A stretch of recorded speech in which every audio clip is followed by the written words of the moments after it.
Baik Bapak Ibu sekalian, barusan saya sudah memperkenalkan diri, saya dari LSPTRI Ahliman yang akan membuka dan membantu kegiatan hari ini.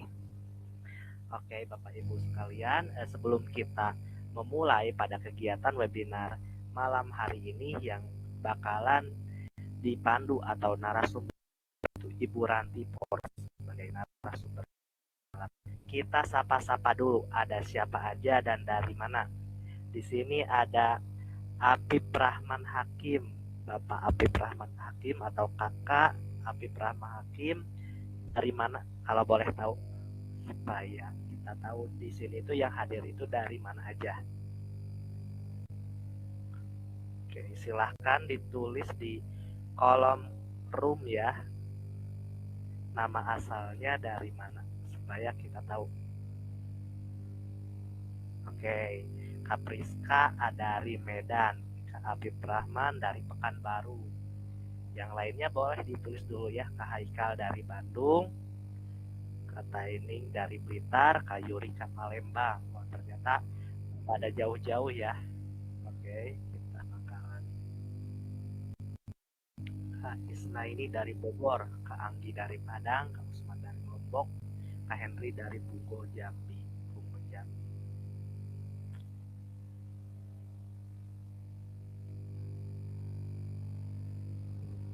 Oke, sebelum kita memulai, barangkali dari teman-teman belum mengetahui apa itu LSPTRI.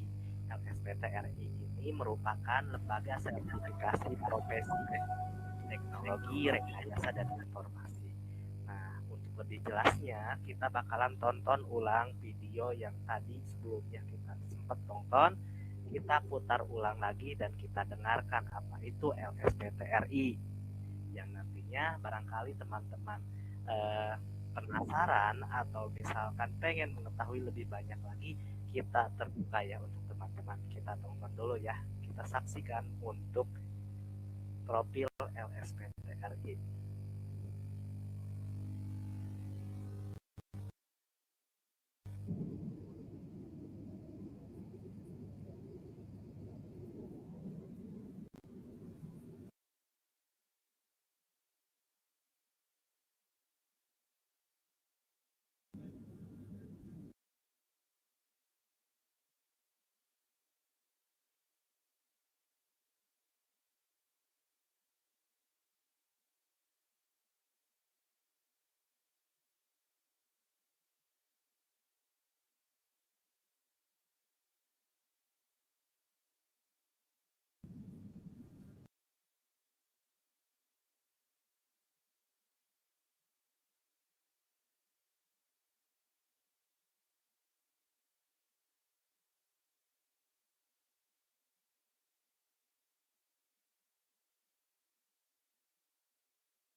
Iya tuh apa tuh makungan ulang.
Oke, barusan kita sudah menonton apa itu LSPTRI.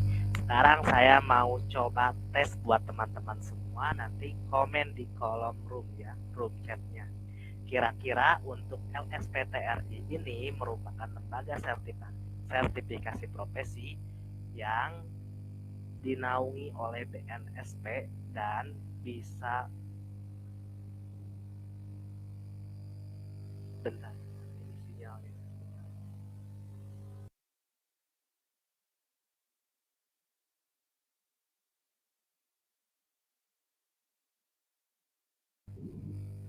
Tes suara saya terdengar ya nggak Bapak Ibu?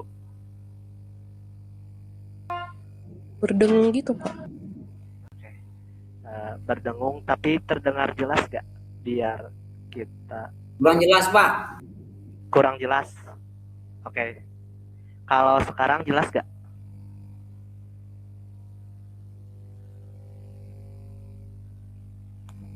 Jelas nggak Bapak Ibu untuk suara saya? Jelas? Oke. Sudah jelas. Oke, Bapak Ibu, sebelum kita memulai pada kegiatan webinar pada malam hari ini yang bakalan narasumbernya yaitu Ibu Ranti. Sebelumnya Bapak Ibu tadi udah menonton video profil LSPTRI. Nah, di sini kami bakalan menunjukkan beberapa media sosial kami yaitu LSPTRI. Yang pertama ada akun YouTube. Nah, barangkali Bapak Ibu nanti kalau misalkan tertarik dengan konten-konten LSPTRI dan kegiatan menarik lainnya, nanti boleh ya di-follow dulu untuk akun Instagram dan di-subscribe untuk akun YouTube dan diikuti untuk LinkedIn ya Bapak Ibu.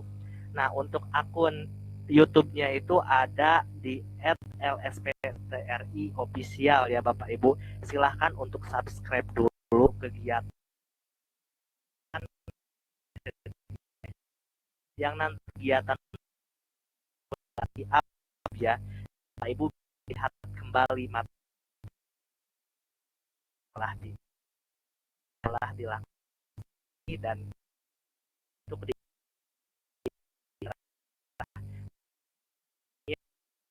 RI yang konten dari LSP dan kegiatan LinkedIn Pak Ibu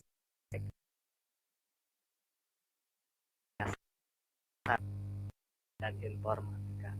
Oke Bapak Ibu, sebelum kita memulai ini pada kegiatan webinar, apakah Bapak Ibu sudah memfollow media sosial kami? Silahkan ya Bapak Ibu. Saya beri waktu untuk follow-nya mulai dari YouTube dan LinkedIn.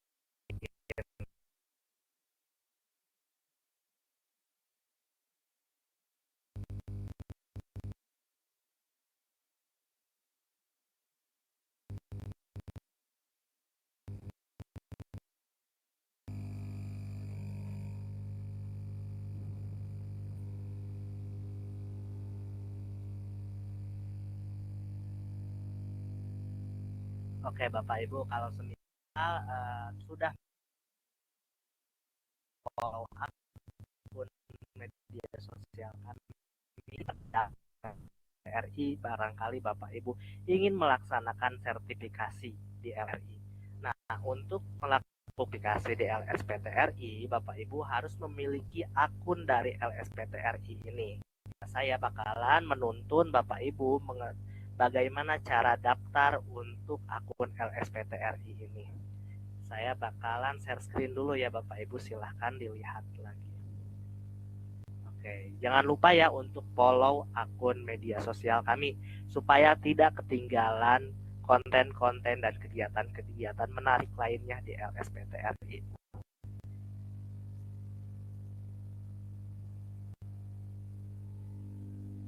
Oke, apakah sudah terlihat Bapak Ibu untuk monitornya? Share screen yang saya bagikan.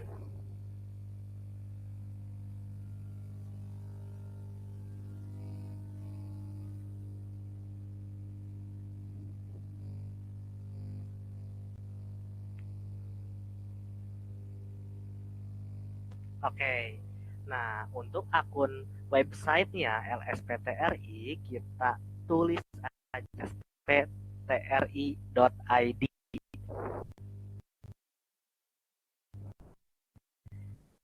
Ini masih BNSP Profesional Teknologi dan Rekayasa. Kita klik di sini. Nah, ini akun saya udah ada ya, tapi kalau misalkan klik dulu di sini, kita keluar dulu supaya Bapak Ibu tahu ya bagaimana cara dari nolnya, dari awal.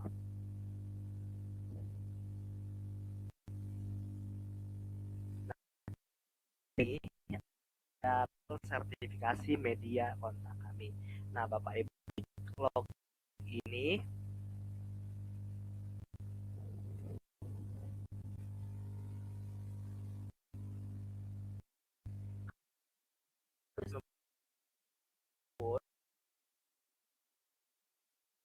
sesi kalau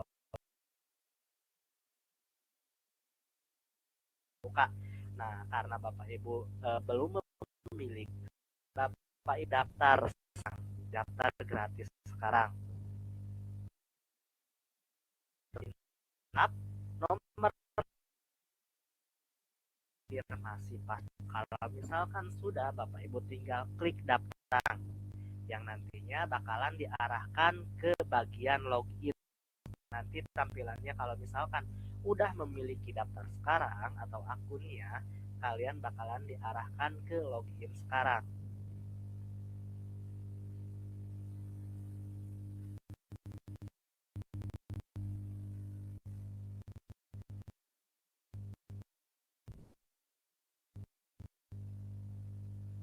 Nah, nantinya Bapak Ibu tinggal tulis kembali email yang tadi didaftarkan beserta passwordnya untuk login ke LSPTRI.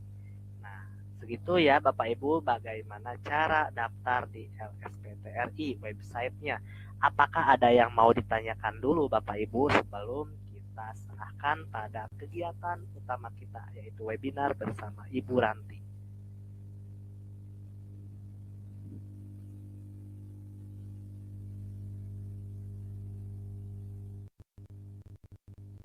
Sebagai informasi juga ya Bapak Ibu dan para peserta lainnya, untuk kegiatan ini bakalan ada sertifikatnya ya, sertifikat webinarnya yang nantinya bisa diunduh di tampil ID. Oke.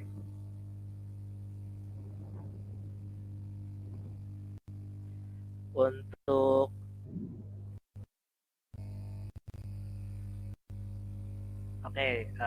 kalau misalkan tidak ada yang mau bertanya, silakan Bapak Ibu, kita bakalan adain dulu sesi dokumentasi. Silakan untuk on cam semuanya ya Bapak Ibu.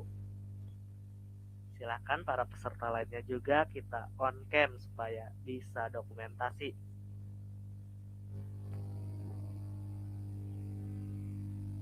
Oke.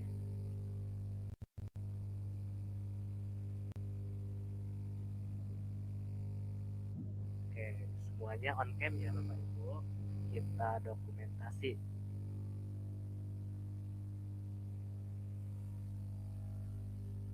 Satu,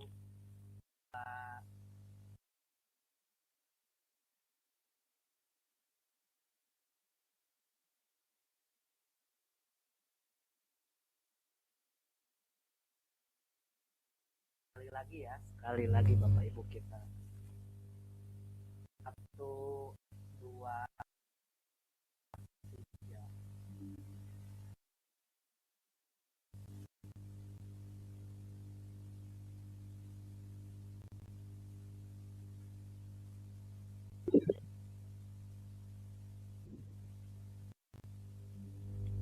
Oke, sesi dokumentasi telah selesai.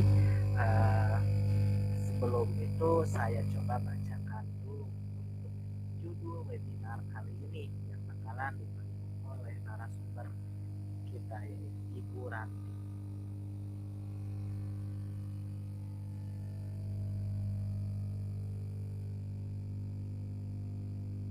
Oke, untuk kegiatan webinar kali ini ada yang berjudul Kajian Undang-Undang Perlindungan Data Pribadi dalam Digital, yang narasumbernya yaitu Ibu Ranti Fortuna Pertiwi, SHMKN, selaku dosen Fakultas Hukum Universitas Mitra Bangsa. Oke. Tanpa berlama-lama, untuk kegiatan hari ini saya serahkan pada narasumber kita yaitu Ibu Ranti. Dipersilahkan Ibu Ranti untuk mengisi kegiatan pada malam hari ini.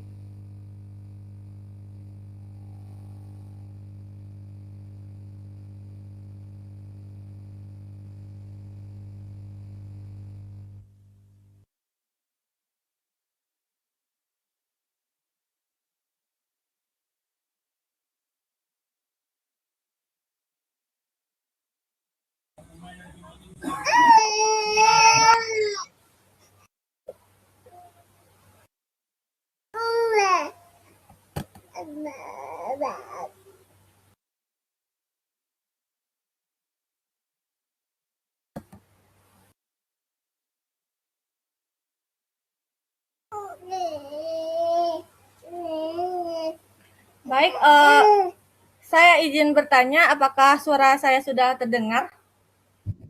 Terdengar, Ibu. Dengar, Bu. Terdengar jelas, Bu. Baik, terima kasih kepada LSP Teknologi Rekayasa dan Informatika atas waktu yang diberikan. Perkenalkan, saya Ranti Fortuna Pertiwi, SHMKN.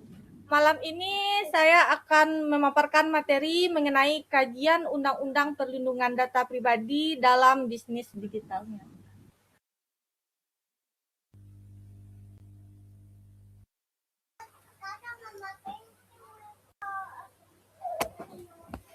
Di era digital ini, data adalah aset emas bagi setiap bisnis. Tapi ingat, satu kesalahan dalam pengelolaan data bisa berdampak besar. Bukan hanya urusan hukum, tapi juga tentang nama baik bisnis.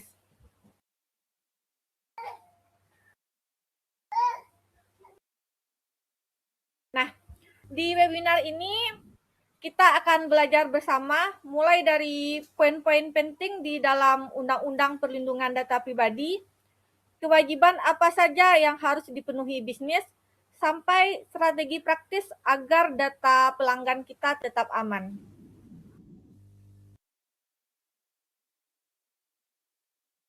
Dasar hukum utama yang menjadi rujukan kita dalam mengkaji perlindungan data pribadi di sektor bisnis digital adalah Undang-Undang Nomor 27 Tahun 2022 tentang Perlindungan Data Pribadi.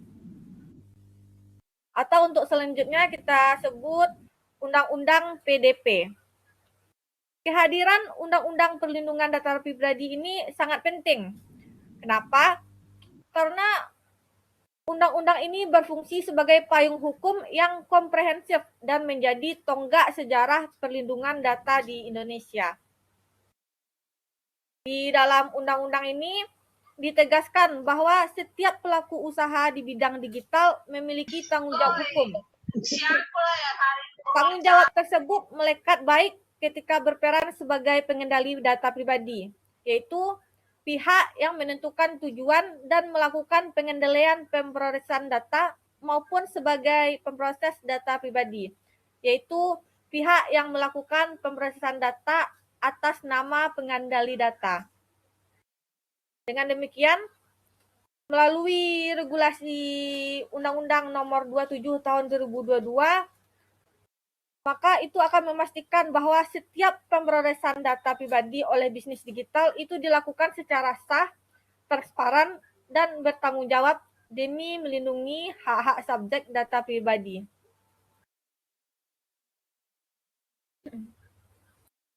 Landasan tertinggi perlindungan data pribadi di Indonesia itu bersumber dari Undang-Undang Dasar 1945 pasal 28G ayat 1 yang menyatakan bahwa setiap orang berhak atas perlindungan diri pribadi, keluarga, kehormatan, martabat, dan harta benda.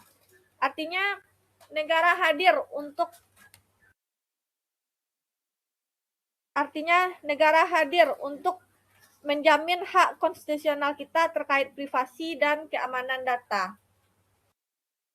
Selain Undang-Undang Dasar 1945, juga terdapat beberapa undang-undang yang menjadi dasar hukum operasional bisnis digital, yaitu pertama ada Undang-Undang Nomor 11 Tahun 2008, itu tentang informasi dan transaksi elektronik, atau untuk selanjutnya kita sebut Undang-Undang ITE. Yang di dalam undang-undang tersebut diatur tentang transaksi elektronik. Undang-undangnya telah untuk saat ini sudah berubah menjadi Undang-Undang Nomor 1 Tahun 2024.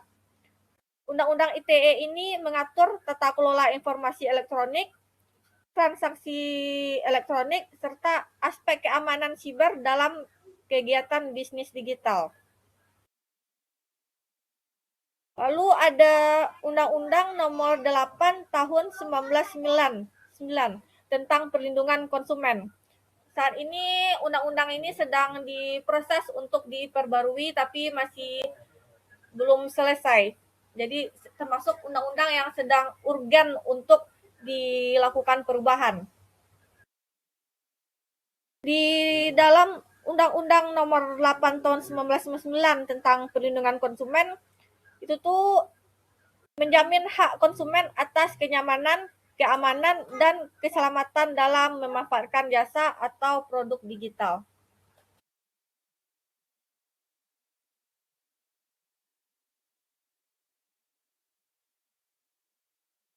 Lalu juga ada regulasi tingkat peraturan pemerintah, yaitu Peraturan Pemerintah Nomor 71 Tahun 2019 tentang penyelenggaraan sistem transaksi elektronik.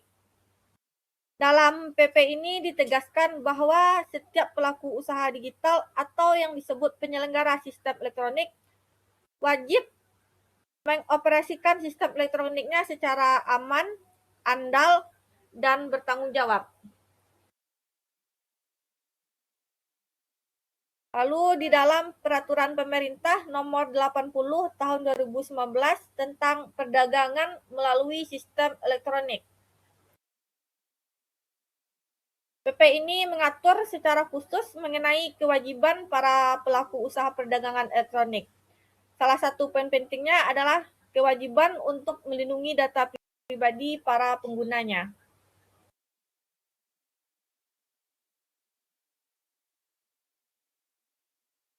Di dalam perlindungan data pribadi di dalam Undang-Undang Nomor 27 Tahun 2022 terdapat 10 azas, yaitu yang pertama terkait asas keterbukaan. Sebentar ya.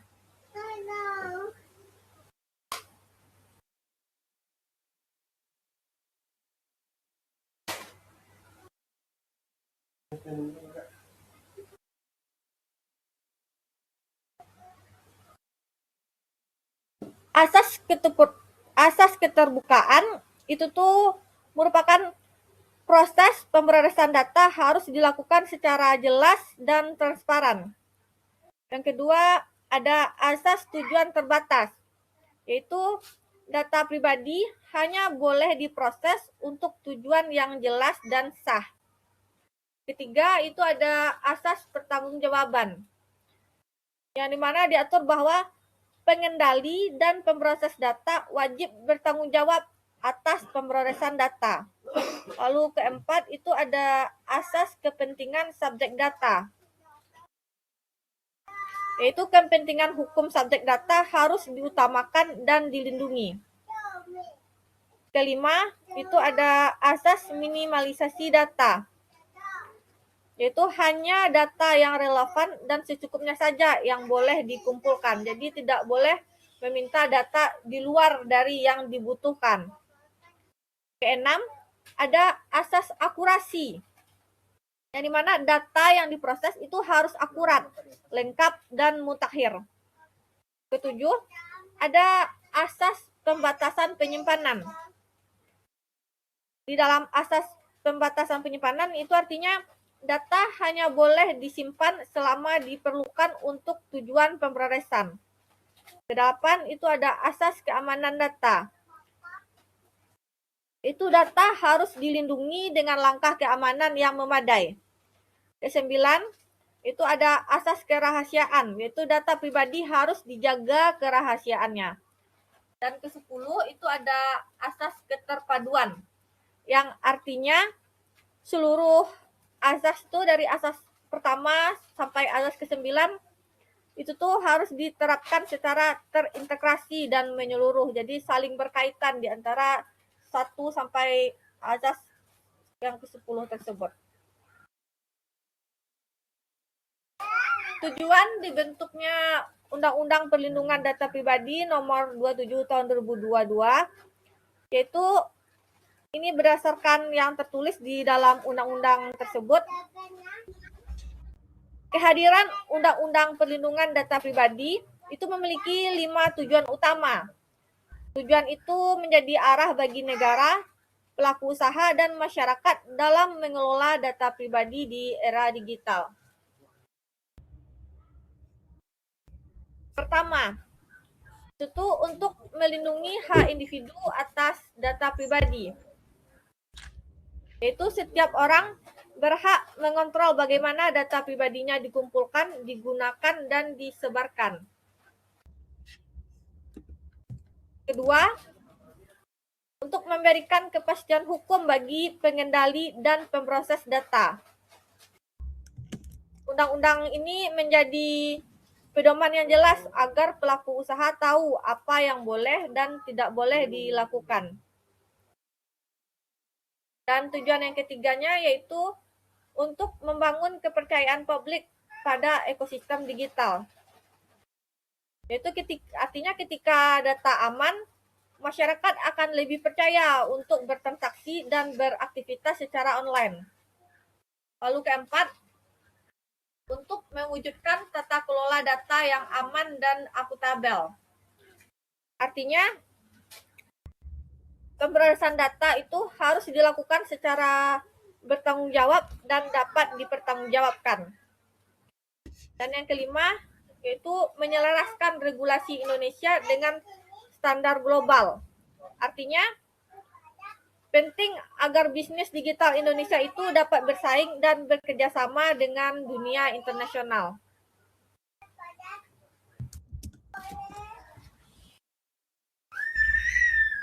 Definisi data pribadi, kalau menurut Undang-Undang Perlindungan Data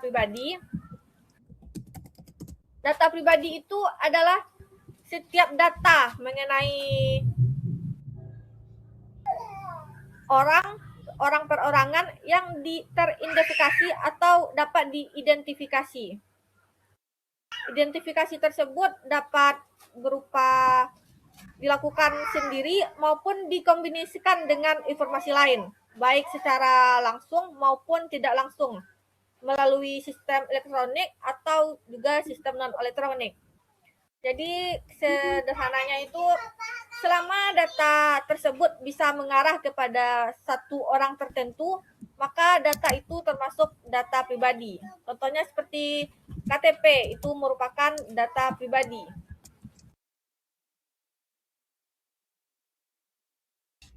Jadi jenis data pribadi ini ada di Undang-Undang Perlindungan Data Pribadi, dia membagi menjadi 2 jenis. Ada data pribadi umum dan juga data pribadi spesifik. Data pribadi umum yaitu cara dasar yang digunakan untuk identifikasi secara umum. Contohnya, nama lengkap, jenis kelamin, kewarganegaraan, agama, status perkawinan, NIK, NPWP, alamat email, dan nomor telepon. Itu termasuk data pribadi yang umum.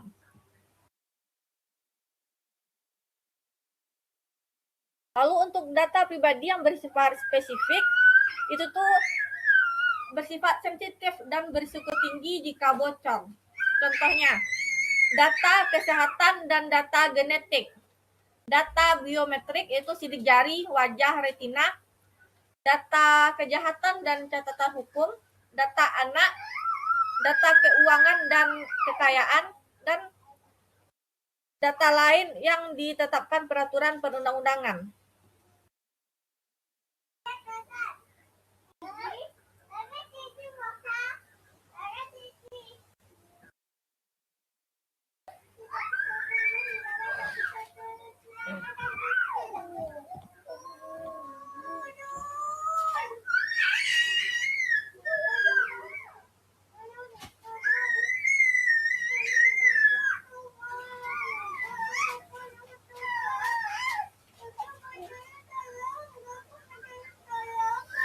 data spesifik itu tuh mendapatkan perlindungan yang lebih ketat dibandingkan data umum karena itu bisa disalahgunakan apabila tidak diberikan perlindungan.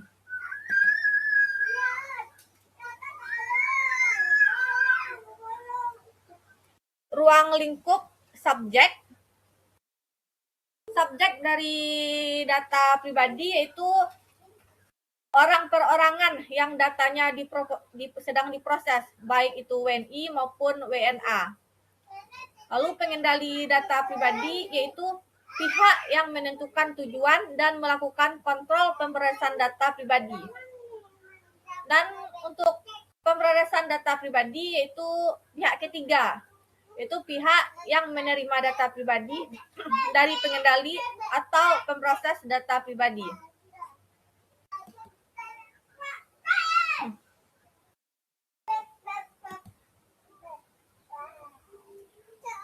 Pengendali data memiliki kewajiban untuk melindungi data pribadi dari pelanggannya. Itu ada di Undang-Undang Perlindungan Data Pribadi.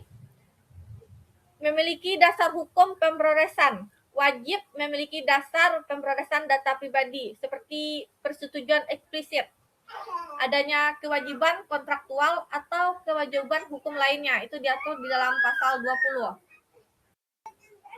Dan juga wajib menyampaikan informasi secara transparan.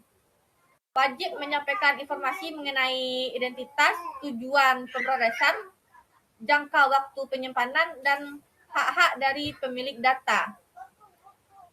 Juga harus untuk pemberian dan penarikan persetujuan itu wajib memberikan bukti persetujuan yang sah dan memberikan kemudahan bagi pemilik data untuk menarik kembali persetujuannya.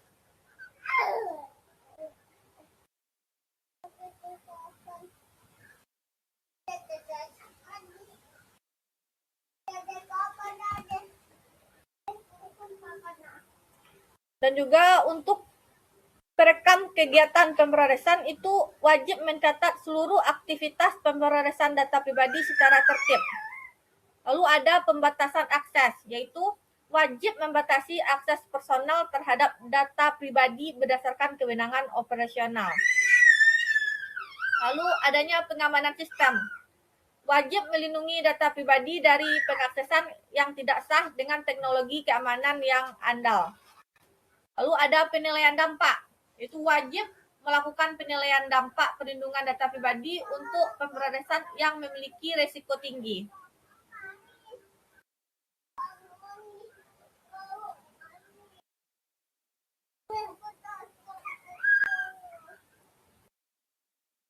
Lalu untuk kewajiban pemenuhan hak pemilik data pribadi, dalam pengoperasian data itu wajib memperbaiki kesalahan atau ketidakakuratan data pribadi berdasarkan permohonan pemilik data. Penghentian dan penghapusan data itu wajib menghentikan pemrosesan dan menghapus data pribadi jika masa retensi berakhir atau persetujuan ditarik. Dan untuk pemusnahan data itu wajib memusnahkan data pribadi jika terbukti melanggar hukum atau tidak lagi memiliki dasar pemrosesan. Misalnya seperti karyawan di sebuah perusahaan. Jika karyawannya sudah resign, maka dokumen-dokumen yang ada di perusahaan tersebut seperti KTP, ijazah dari mantan karyawannya itu wajib dilakukan pemusnahan data.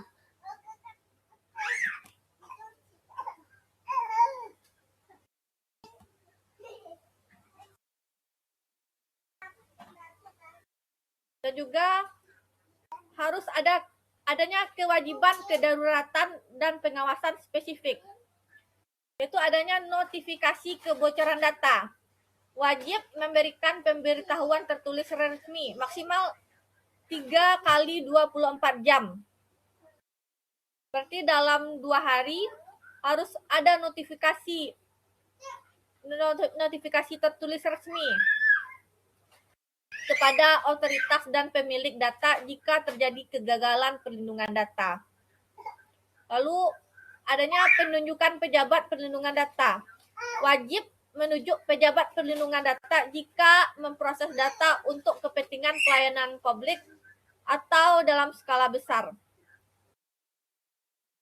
Dan juga transfer data lintas batas. Itu wajib memastikan negara tujuan memiliki tingkat perlindungan setara sebelum melakukan transfer data ke luar negeri.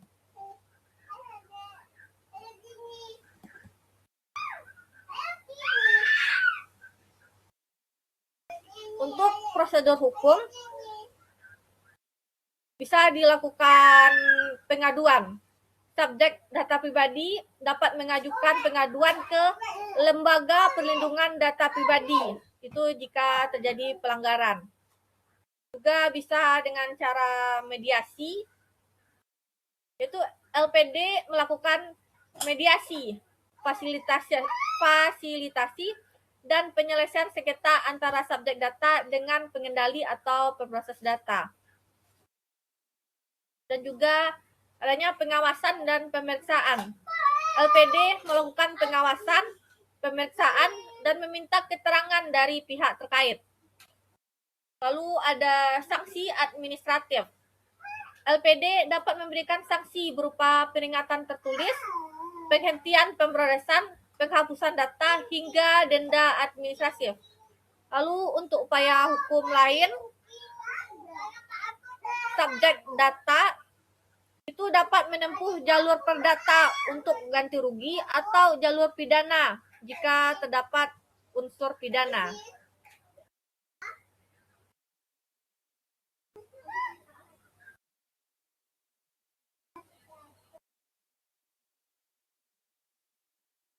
Jalur perdata dan juga jalur pidana itu merupakan upaya hukum di luar kewenangan Lembaga Perlindungan Data Pribadi.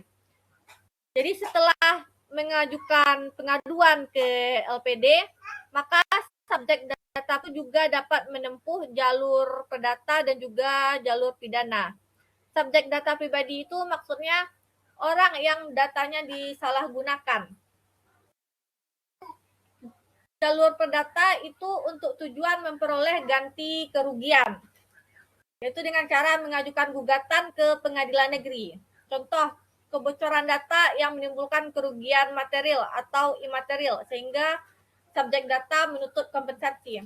Karena kalau dia memilih jalur pidana, maka itu kalau pidana denda itu yang menerima uangnya itu bukan si pemilik subjek data, tapi itu ke negara.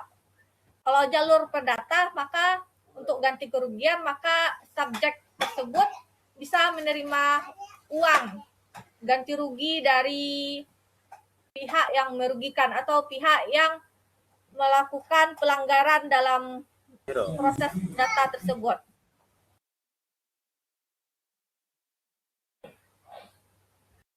Terdapat perbandingan kewenangan, yaitu kalau Lembaga Perlindungan Data Pribadi itu kewenangannya itu menjatuhkan sanksi administratif, itu berupa peringatan tertulis, penghentian pemrosesan data, penghapusan data, dan denda administratif.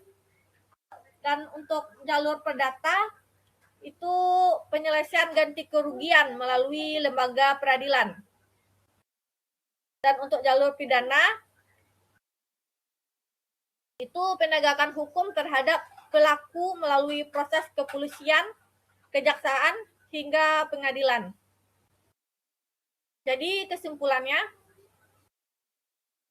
apabila terjadi kebocoran data yang menimbulkan kerugian, subjek data dapat melaporkan kepada Kepolisian Negara Republik Indonesia. Apabila tujuan pengaduan adalah untuk penindakan terhadap pengendalian data dan perbaikan sistem perlindungan, maka pengaduan dapat disampaikan kepada Lembaga Perlindungan Data Pribadi terlebih dahulu.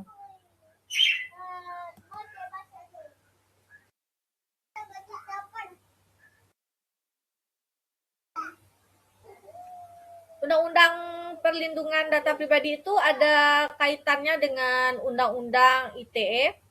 Karena kalau di Undang-Undang Perlindungan Data Pribadi itu mengatur khusus perlindungan data pribadi, yaitu hak subjek data dan sanksi administratif. Kalau di Undang-Undang ITE itu mengatur secara umum terkait penggunaan teknologi informasi dan tindak pidana elektronik. Hubungan ini bersifat khusus, yaitu jika pelanggaran terkait data pribadi, maka yang dijadikan pedomannya itu adalah Undang-Undang Perlindungan Data Pribadi. Tapi jika terkait sanksi, yaitu di Undang-Undang Perlindungan Data Pribadi ada sanksi administratif, perdata, dan pidana. Dan kalau di Undang-Undang ITE itu fokus pada sanksi pidana elektronik. Jadi kesimpulannya, kalau di Undang-Undang Perlindungan Data Pribadi itu menjadi dasar utama perlindungan data pribadi. Sedangkan untuk Undang-Undang ITE itu digunakan untuk menindak kejahatan elektronik yang berkaitan dengan data tersebut.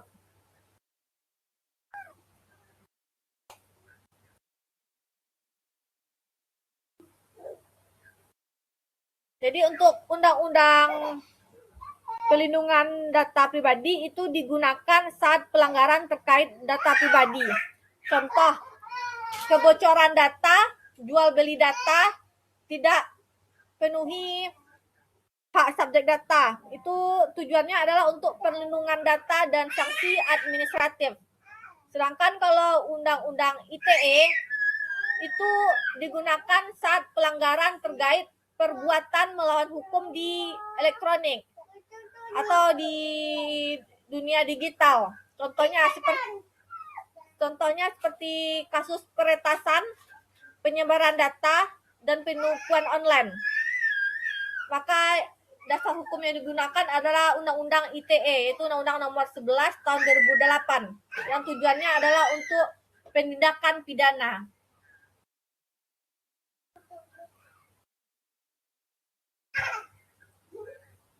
Dan kalau apabila dalam kasusnya itu tuh memenuhi unsur keduanya, contohnya misalnya data nasabah dijual oleh hacker, maka Undang-Undang Perlindungan Data Pribadi di situ menjadi pedoman, yaitu bahwa perusahaan lalai melindungi data, maka diberikan sanksi administratif kepada perusahaan tersebut.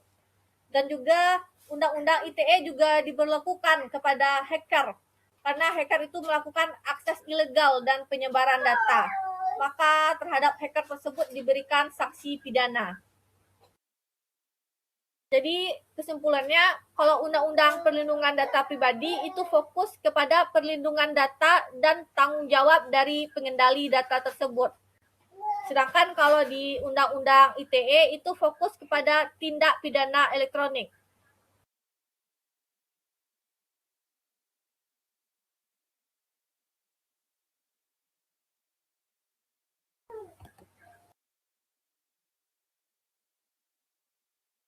Untuk sanksi hukum, itu ada sanksi administratif. Sanksi administratif itu berupa peringatan tertulis, yaitu teguran resmi dari lembaga otoritas atas pelanggaran awal atau ringan. Lalu ada sanksi administratif berupa penghentian sementara kegiatan, yaitu berupa pembekuan seluruh aktivitas pemrosesan data pribadi bisnis digital. Lalu ada penghapusan atau pemusnahan data. Itu atas perintah paksa untuk menghapus seluruh data pribadi yang telah dikumpulkan. Lalu ada denda administratif, yaitu denda paling tinggi 2% dari pendapatan tahunan terhadap variabel pelanggaran.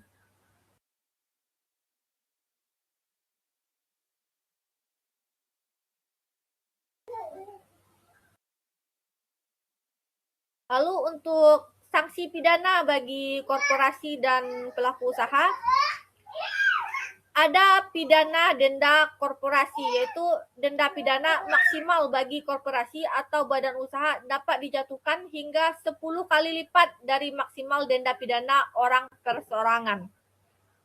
Lalu penyitaan keuntungan, yaitu perampasan keuntungan atau harta kekayaan yang diperoleh dari hasil tindak pidana perlindungan data pribadi. Lalu ada sanksi pidana berupa pembekuan hingga pembubaran usaha. Lalu sanksi tambahan berupa pembukuan seluruh kegiatan usaha bisnis digital sampai dengan pencabutan izin usaha dan pembubaran korporasi.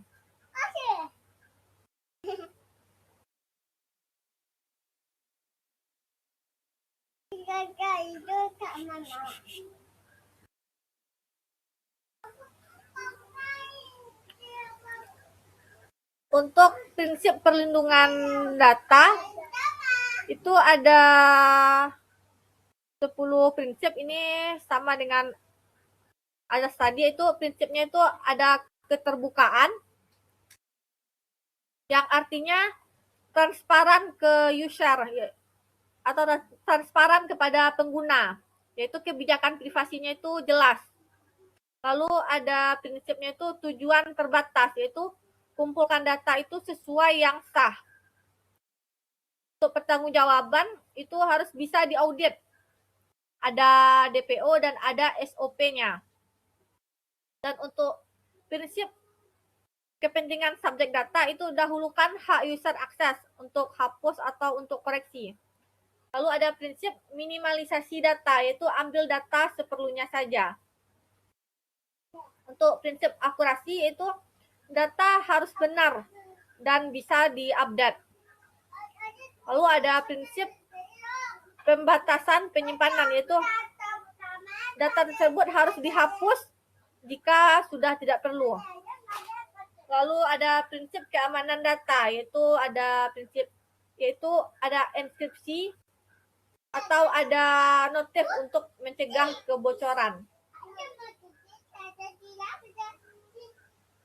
Dan juga ada prinsip kerahasiaan, yaitu untuk menjaga agar tidak disebar atau untuk diakses secara ilegal. Dan untuk prinsip keterbatasan itu patuh pada peraturan perundang-undangan.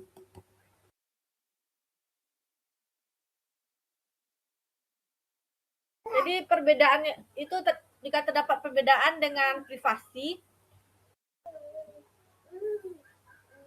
contohnya itu hak dasar setiap orang untuk mengontrol informasi tentang dirinya itu privasi, yaitu fokusnya itu pada orang dan kebebasan memilih. Contohnya, pengguna berhak menolak aplikasi melacak lokasi.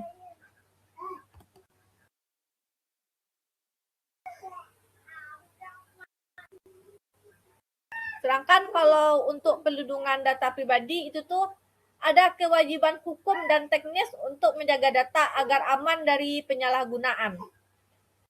Fokusnya itu pada data, sistem, dan proses bisnis. Dan juga pertanyaan intinya itu bagaimana supaya perusahaan menjaga data tersebut. Itu terkait yang perlindungan data pribadi.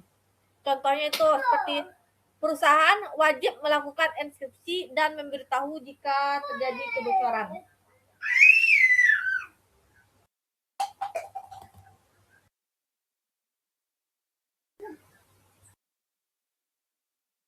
Kehadiran Undang-Undang Perlindungan Data Pribadi itu memberi dampak kepada pelaku usaha. Karena dengan adanya Undang-Undang Perlindungan Data Pribadi, maka pelaku usaha itu memiliki kewajiban. Kewajibannya untuk melindungi data pribadi yang dikelola, meminta persetujuan eksplisit dan dari subjek data, melaporkan kebocoran data ke LPD dalam waktu maksimal 72 jam. Dan juga memiliki kewajiban untuk menunjuk petugas pelindungan data apabila skala usahanya besar. Dan juga ada risiko hukum berupa sanksi administratif, berupa teguran tertulis, denda administratif, penghentian pemrosesan data, penghapusan data. Lalu ada sanksi perdata berupa tuntutan ganti kerugian dan juga sanksi pidana berupa penjara atau denda apabila terbukti menyalahgunakan data. Jadi dengan adanya Undang-Undang Perlindungan Data Pribadi, maka pelaku usaha tidak bisa bersikap semena-mena atas data dari pelanggan yang diprosesnya.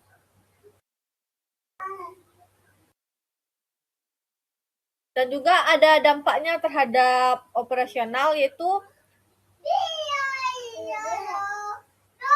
harus melakukan audit sistem dan kebijakan privasi secara berkala. Lalu ada biaya tambahan untuk keamanan data dan pemenuhan kebutuhan.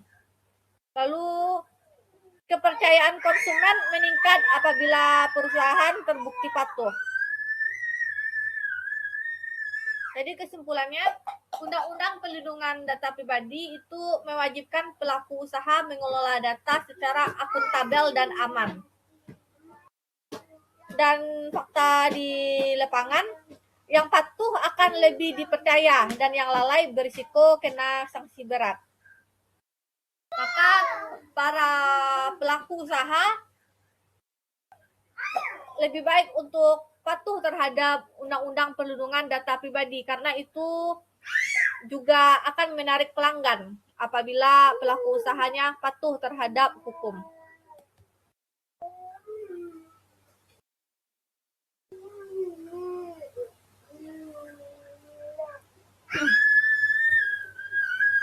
Di dalam bisnis digital, contohnya e-commerce atau marketplace, misalnya seperti Shopee, itu tuh ada data yang diatur, yaitu seperti nama, alamat, nomor HP,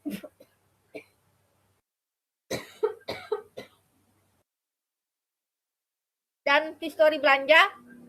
Itu tuh merupakan data yang harus dilindungi oleh, misalnya kalau di Shopee, maka pihak Shopee harus melindungi data pelanggannya yang terkait nama, alamat, nomor HP, dan histori belanjanya. Risikonya apabila pihak marketplace-nya itu lalai, maka bisa menerima denda administratif. Yaitu yang ini seperti kalau marketplace-nya Shopee, maka Shopee yang menerima, yang harus membayar denda administratif.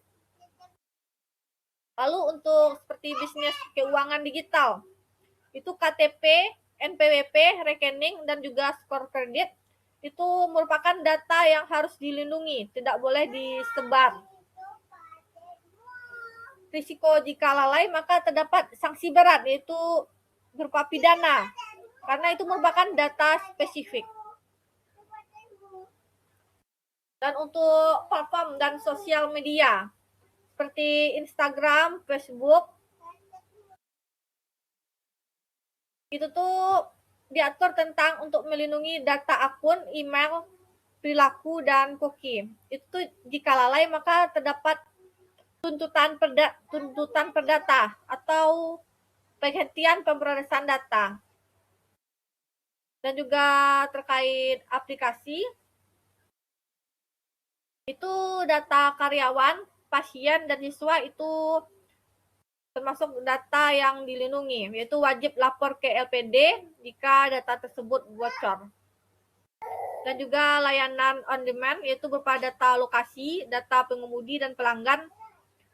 Apabila lalai maka bisa menyebabkan kehilangan kepercayaan dan juga sanksi perdata berupa ganti rugi.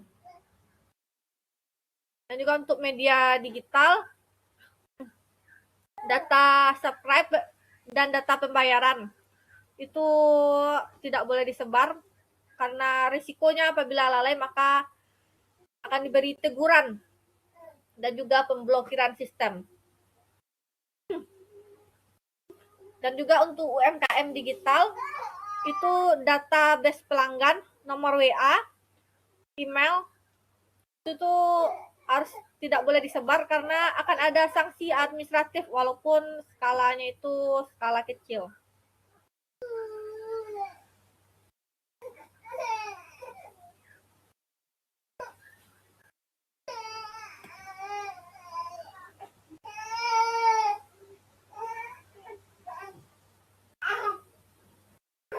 terkait solusi hukum. Kalau terjadi pelanggaran data pribadi, maka sanksinya itu seperti apa dan lapor ke mana? Ini saya bagi menjadi 3 bagian. Yaitu pertama, sanksi untuk pengendali data atau perusahaan. Ini diatur di dalam Undang-Undang Perlindungan Data Pribadi dari pasal 65 sampai dengan pasal 67. Contohnya itu pengendali data, itu misalnya perusahaan, bank atau marketplace, rumah sakit atau kampus. Jika mereka lalai menjaga data, maka sanksinya itu sangat besar. Bisa berupa denda administratif maksimal 6 miliar. Bisa berupa sanksi perdata berupa ganti rugi kepada korban yang dirugikan. Dan juga bisa penghentian pemrosesan data untuk sementara. Dan sanksi yang paling berat itu adanya sanksi penghapusan data yang dikelola secara ilegal. Jadi intinya perusahaan itu wajib untuk bertanggung jawab. Kedua, sanksi untuk pelaku jual beli data atau hacker. Ini pelakunya orang per orang. Aturannya itu masuk ke Undang-Undang ITE, yaitu di pasal 30 dan pasal 48. Jadi kalau untuk kasus hacker ini bukan di Undang-Undang Perlindungan Data Pribadi, tapi diatur di Undang-Undang ITE. Untuk aksi peretasan,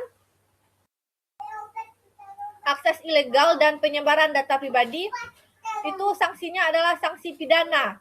Penjara 8 sampai dengan 10 tahun dan atau denda. Jadi kalau Undang-Undang Perlindungan Data Pribadi itu memukulnya dari sisi perusahaan. Sedangkan Undang-Undang ITE itu dari sisi pelakunya. Lalu untuk terkait pertanyaan, lapornya kemana? Maka untuk lapornya itu kepada lembaga yang berwenang menerima laporan, yaitu LPD, Lembaga Perlindungan Data Pribadi. Ada 3 lembaga yang berwenang menerima laporan, itu ada LPD, itu Lembaga Perlindungan Data Pribadi. Itu merupakan lembaga khusus yang dibentuk Presiden untuk mengawasi dan menerima aduan Undang-Undang Perlindungan Data Pribadi. LPD itu hanya ada di Jakarta. Tapi untuk pengaduannya itu menerima pengaduan dari seluruh Indonesia, bisa melakukan pengaduan online. Dan juga Bareskrim Polri itu juga menerima laporan, yaitu khusus jika ada unsur pidana seperti peretasan, penipuan, dan jual beli data. Itu dilaporkan ke Bareskrim Polri. Juga bisa dilaporkan ke Kementerian Kominfo untuk aduan terkait sistem elektronik dan pemblokiran situs aplikasi yang melanggar.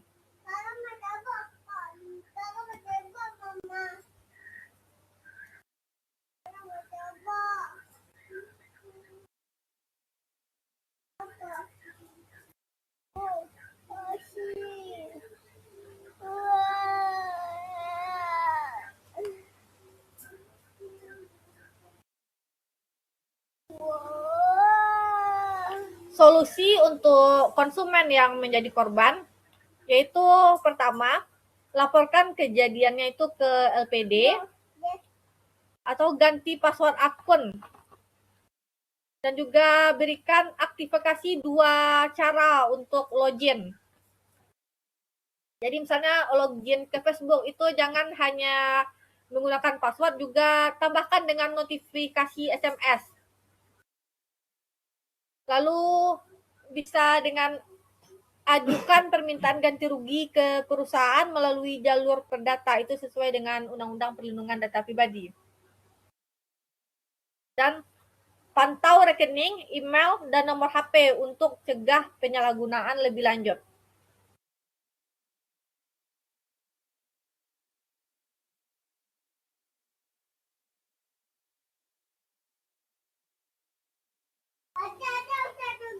solusi untuk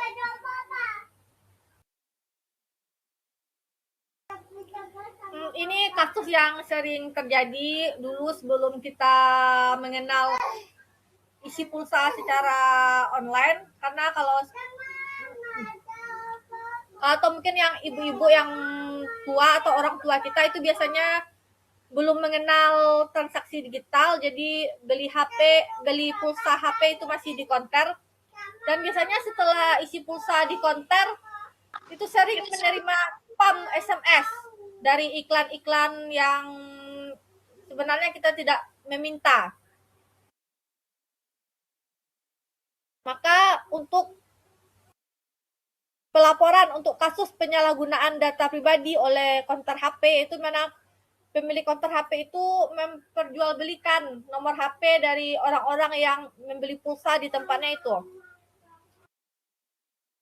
Untuk pengumpulan bukti permulaan, walaupun tidak terdapat bukti langsung, korban dapat mengumpulkan bukti pendukung sebagai berikut.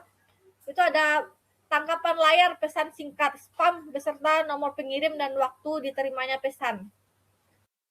Juga untuk bukti transaksi pengisian pulsa seperti struk atau riwayat pembayaran yang memuat tanggal dan nama konter.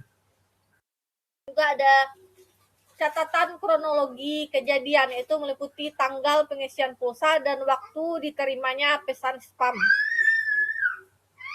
Juga informasi mengenai nama konter, alamat, dan nomor kontak apabila tersedia.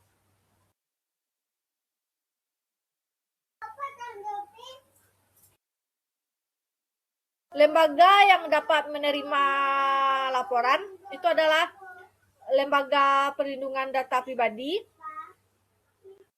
Kementerian Komunikasi, dan penyelenggara operator seluler.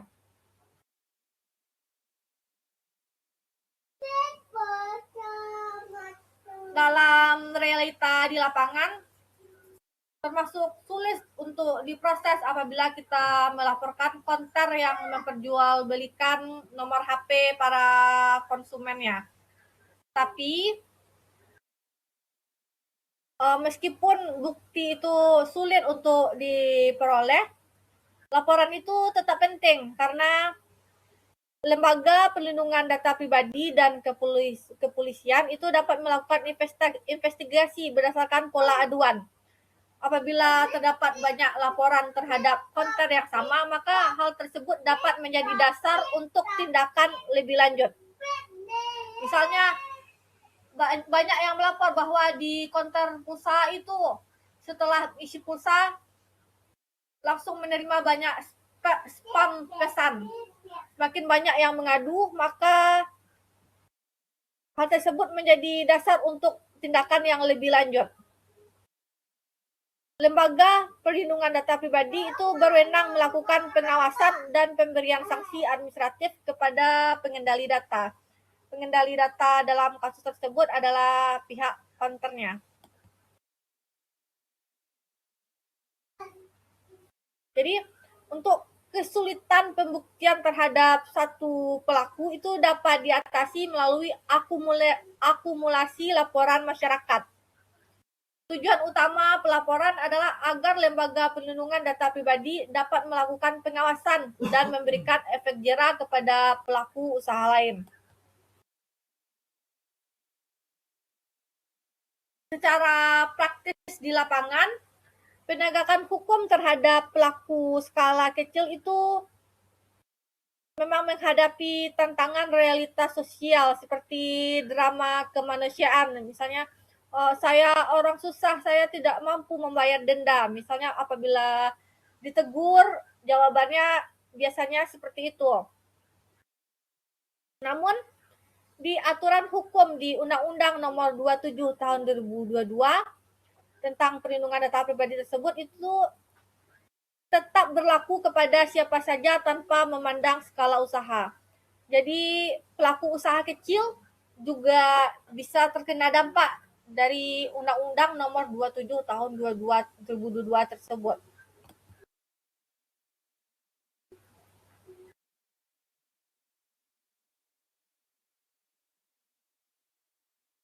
Jika pelaku tidak mampu membayar denda, hukum itu memiliki mekanisme lain, yaitu berupa sanksi administratif. Sanksi administratif yang selain denda itu di mana lembaga perlindungan data pribadi bisa memberikan teguran tertulis atau penghentian sementara kegiatan pemrosesan data. Jadi misalnya dengan bantuan dari pihak Telkomsel misalnya, maka Telkomsel menghentikan kerjasama dengan konter pulsa tersebut. Jadi itu merupakan salah satu sanksi administratif yang diterima oleh pelaku usaha yang melanggar Undang-Undang Perlindungan Data Pribadi. Dan juga bisa sanksi pidananya itu berupa penjara, yaitu karena sengaja menjual data untuk keuntungan pribadi. Ancamannya kalau selain denda itu berupa penjara. Jadi hukuman penjara ini tidak bisa dihindari dengan alasan tidak punya uang.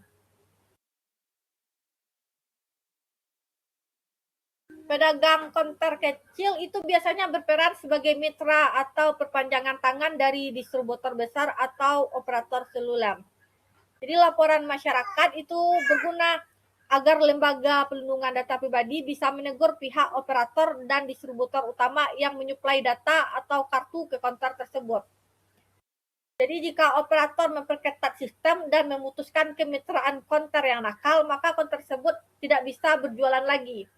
Ini memberikan efek jera tanpa harus menuntut denda uang.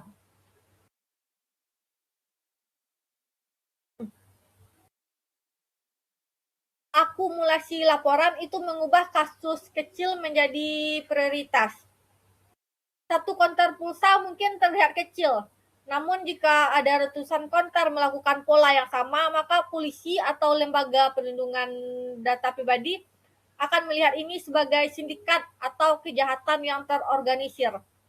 Ketika sudah menjadi kasus besar, maka alasan orang kecil, orang susah itu tuh tidak lagi dipertimbangkan oleh aparat penegak hukum.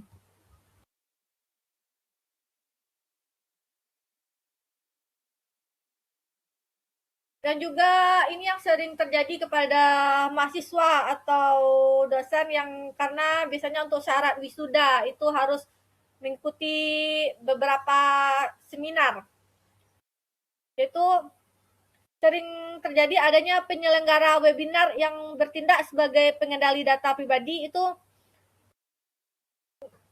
banyak yang setelah daftar webinar menerima spam chat. Ini nih diatur di dalam Undang-Undang Perlindungan Data Pribadi, di mana penyelenggara webinar itu bertindak sebagai pengendali data pribadi. Mereka memiliki kewajiban hukum untuk menjaga dan menggunakan data Anda sesuai tujuan pendaftaran saja. Jadi di Undang-Undang Perlindungan Data Pribadi diatur bahwa panitia dan penyelenggara seminar itu tidak bisa menyebarkan data dari peserta seminar.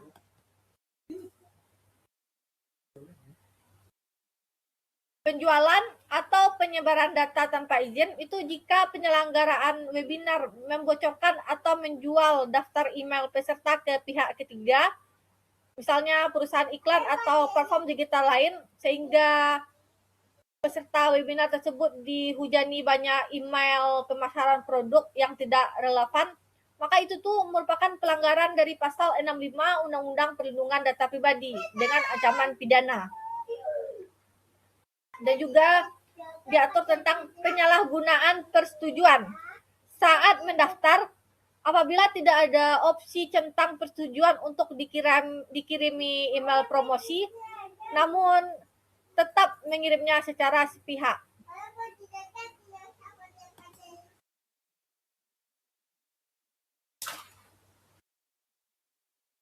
Misalnya dengan mengikuti seminar yang disponsori oleh produk kecantikan. Apabila di saat pendaftaran tersebut tidak ada opsi untuk centang untuk persetujuan menerima promosi atau iklan, namun setelah webinar maka pesertanya menerima banyak email promosi terkait produk sponsor tersebut, maka itu merupakan pelanggaran dari Undang-Undang Perlindungan Data Pribadi.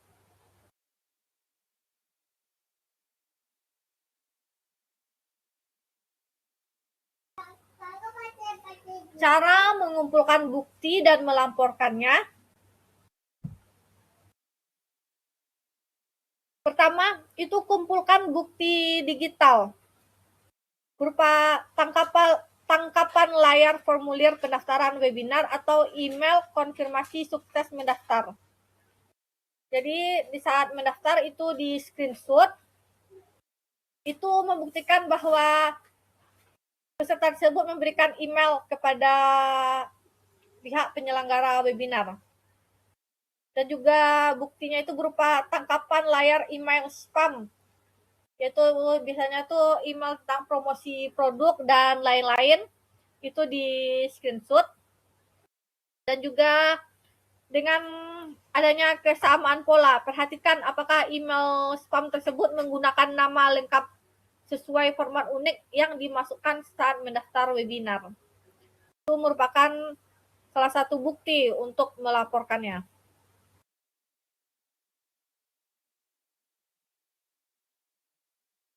Salurannya kalau untuk melapor itu dilaporkan kepada Lembaga Perlindungan Data Pribadi, ke Kementerian Komunikasi dan Digital jika email itu berisi konten penipuan judi online atau tautan berbahaya, dan juga dilaporkan ke polisi apabila spamnya itu mengarah kepada kerugian material.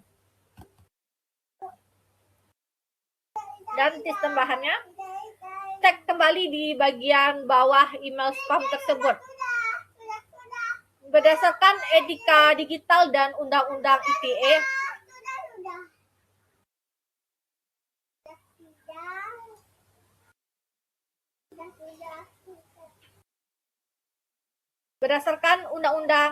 berdasarkan etika digital dan Undang-Undang ITE, email promosi itu wajib menyediakan tombol unsubscribe atau berhenti berlangganan. Jadi apabila sudah menekan tombol unsubscribe, tapi email spam tetap masuk secara agresif, maka unsur kesengajaan dan pelanggaran privasi data sudah terpenuhi secara hukum.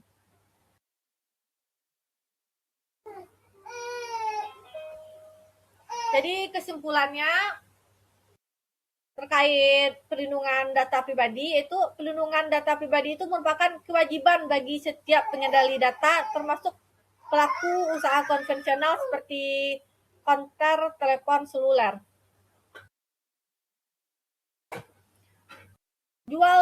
Jual beli data konsumen itu merupakan pelanggaran terhadap Undang-Undang Perlindungan Data Pribadi, dan juga bisa melanggar Undang-Undang ITE, Undang-Undang Nomor 11 Tahun 2008 tentang Informasi dan Transaksi Elektronik. Sanksi itu dapat berupa sanksi administratif, pidana, dan ganti rugi bagi pihak yang lalai maupun yang dengan sengaja menyalahgunakan data. Masyarakat berperan aktif dengan melaporkan setiap dugaan pelanggaran ke Lembaga Perlindungan Data Pribadi dan aparat penegak hukum. Upaya pencegahan paling efektif dilakukan melalui peningkatan kesadaran, tata kelola data yang baik, dan penegakan hukum yang konsisten. Contoh pertanyaan dan jawaban yang sering muncul terkait perlindungan data pribadi.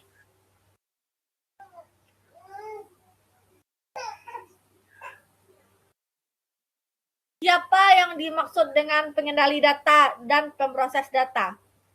Kalau pengendali data pribadi itu adalah setiap orang, badan publik, dan organisasi internasional yang bertindak sendiri atau bersama-sama dalam menentukan tujuan dan melakukan kendali pemrosesan data. Contohnya seperti bank, perusahaan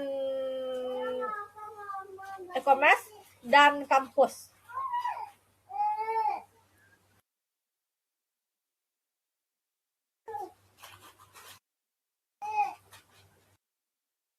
Data pribadi itu adalah setiap orang, badan publik, dan organisasi internasional yang bertindak sendiri-sendiri atau bersama-sama dalam melakukan pemrosesan data pribadi atas nama pengendali data pribadi. Contohnya, seperti penyedia layanan cloud, vendor IT, dan call center.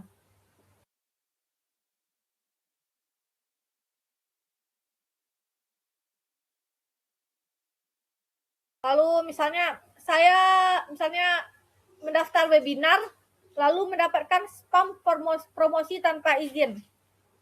Apakah itu termasuk pelanggaran? Maka jawabannya itu ya. Itu merupakan pelanggaran hak subjek data pribadi. Berdasarkan Undang-Undang Perlindungan Data Pribadi, pemrosesan data pribadi untuk pemasaran wajib memperoleh persetujuan eksplisit dari pemilik data. Langkah yang bisa diambil yaitu lakukan unscript dan dokumentasikan bukti penawaran, lalu laporkan ke lembaga penyelenggara data pribadi.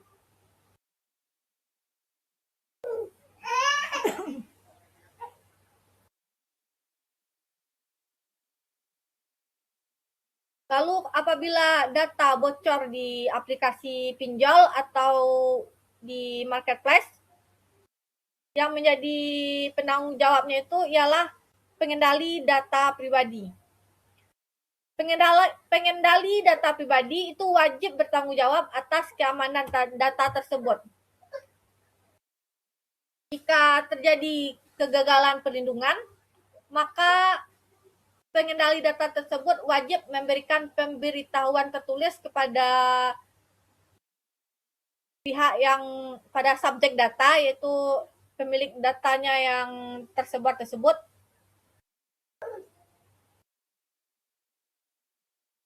Dan pengendali data pribadi itu wajib memberikan pemberitahuan tertulis kepada subjek data dan lembaga penyelenggara perlindungan data pribadi paling lambat 3 kali 24 jam. Pelanggaran terhadap hal ini itu dapat dikenai sanksi administratif hingga sanksi pidana.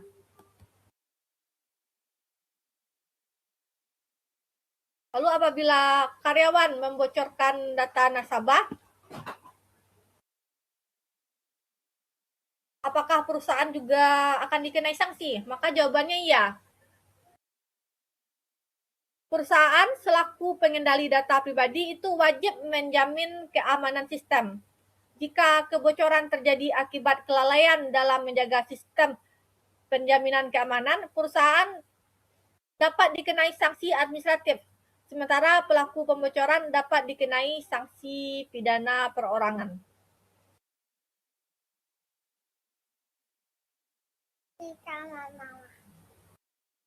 Diam. Lalu apakah Undang-Undang Perlindungan Data Pribadi berlaku juga untuk perusahaan asing seperti Google, Meta, TikTok? Maka jawabannya itu juga ya. Undang-Undang Perlindungan Data Pribadi itu menganut asas ekstrateritorial, yang artinya undang-undang ini itu berlaku untuk setiap orang, badan korporasi, atau lembaga yang melakukan perbuatan hukum di luar wilayah hukum Indonesia, sepanjang perbuatan tersebut memiliki akibat hukum di wilayah Indonesia.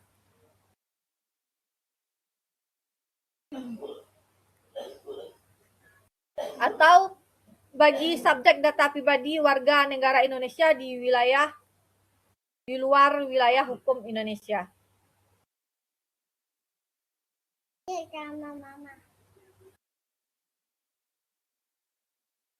Lembaga penyelenggara perlindungan data pribadi itu lembaga yang ditetapkan oleh Presiden. Ini berperan dalam merumuskan kebijakan, mengawasi kepatuhan pengendali dan pemrosesan data pribadi, menerima aduan dan menyelesaikan sengketa di luar pengadilan, serta menjatuhkan sanksi administratif atas pelanggaran perlindungan data pribadi.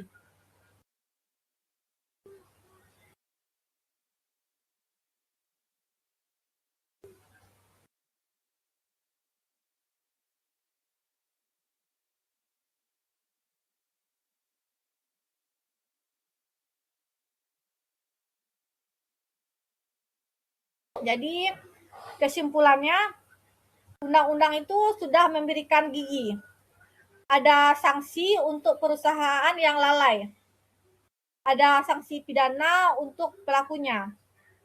Dan juga ada 3 pintu pengaduan untuk masyarakat. Jadi perlu diingat bahwa data pribadi itu adalah aset yang harus kita jaga. Data pribadi kita harus kita jaga dan juga data orang lain juga harus dihormati. Sampai ke sana ya, sampai ke tu. Semoga materi hari ini bermanfaat dan bisa langsung diterapkan dalam aktivitas digital kita sehari-hari. Terima kasih atas kehadiran seluruh Bapak dan Ibu.